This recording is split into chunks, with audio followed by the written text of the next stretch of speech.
Guys, Vic here. In this video, I'm going to go over the cart page tools, basically how to add the rep drop down on the cart page. So I'll begin with the Shopify 2.0 themes. Basically, we've made it so that it's an app block. So here I'm on my test theme, hidden here. Then once you're on the cart page, all you have to do is click add block.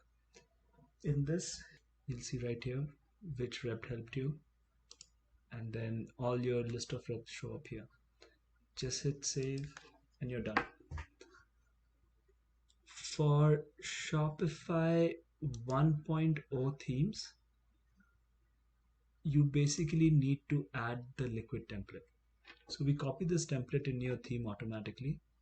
In your cart page, you need to go and include this. Your developers can do this, you can do this. If you're not comfortable modifying the liquid theme code, just contact us and our team will take care of this. Cool. Thank you.